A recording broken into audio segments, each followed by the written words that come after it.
Have you ever wondered how a tiny startup with a brilliant idea gets the millions, maybe even billions it needs to become the next big thing? Well, the answer is hidden inside the massive and, let's be honest, sometimes intimidating world of financial markets. Today, we're going to pull back that curtain and see how the magic really happens and how it all connects from those huge, world-changing ideas right down to your own portfolio. So let's really frame our whole conversation around this one core question.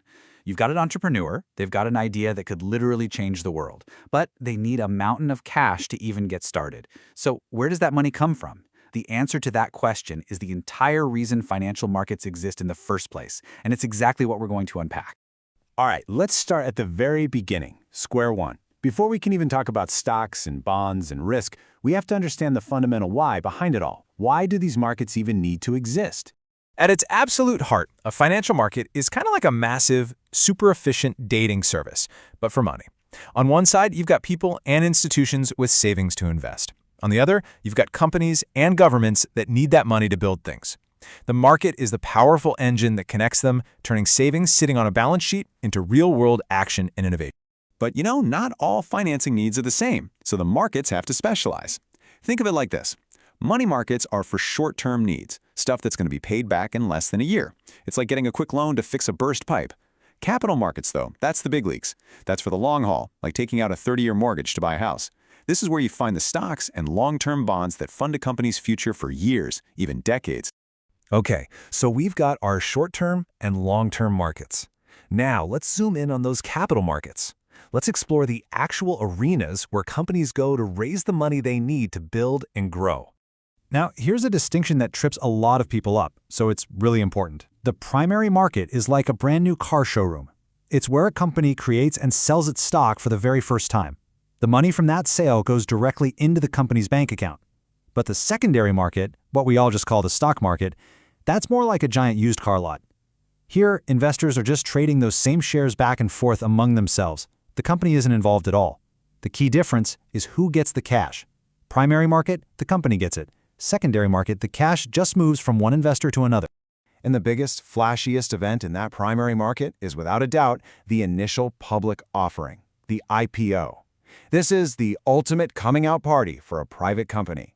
It's the moment it steps out onto the public stage and sells its shares to absolutely everyone for the very first time. So why go through this absolutely grueling process? Well, the upside is massive. You get access to a huge pool of capital. But the trade-offs are incredibly steep. Suddenly, you're living in a fishbowl. You have crushing reporting costs, intense public scrutiny, and this constant pressure from Wall Street to deliver short-term results. It's a deal with the devil that can even cost founders control of the companies they built from nothing. And that brings us to it, the single most important concept in all of finance.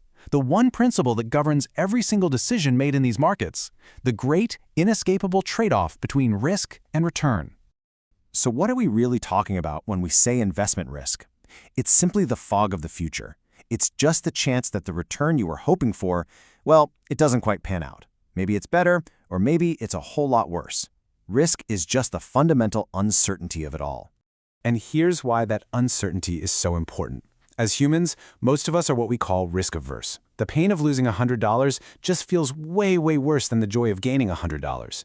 And because of that deep-seated psychological quirk, to convince us to take on a riskier investment, you have to offer the potential for a much higher reward.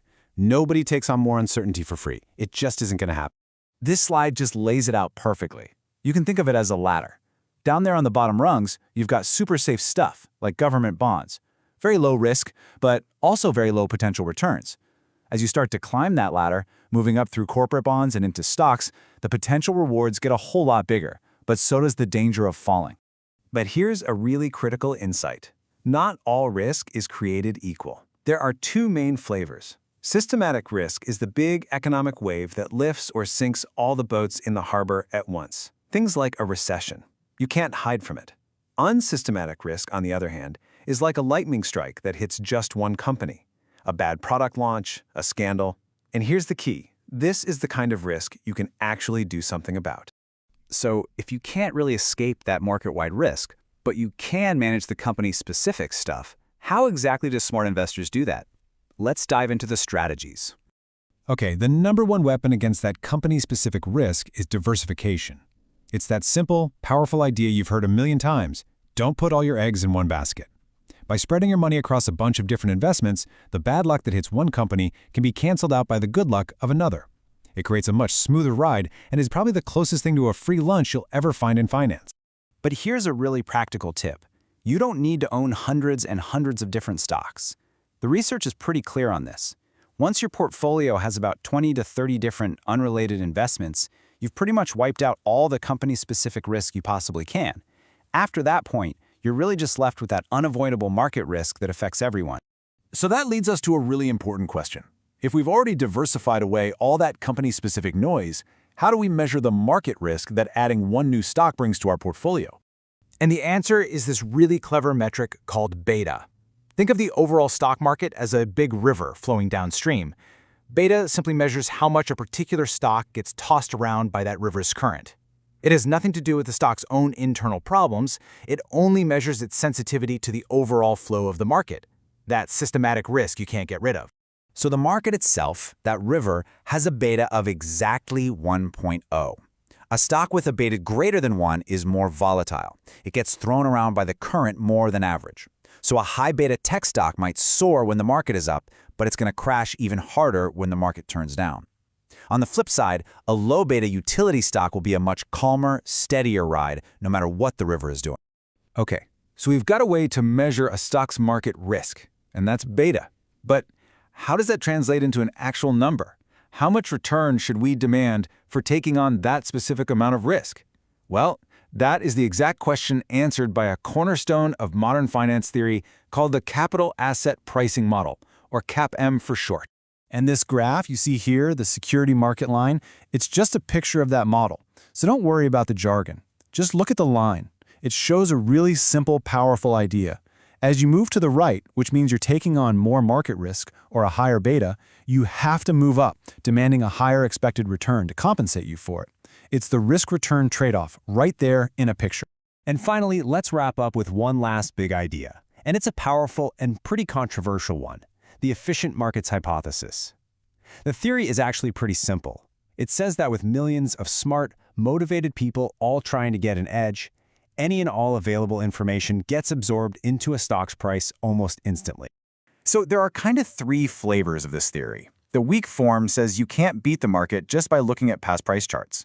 The semi-strong form, which is what most academics believe, says you can't win just by reading the news because that news is already reflected in the price the second it's released. And the strong form says even secret, inside information is already in the price, which we know that's not true, and it's exactly why insider trading is illegal.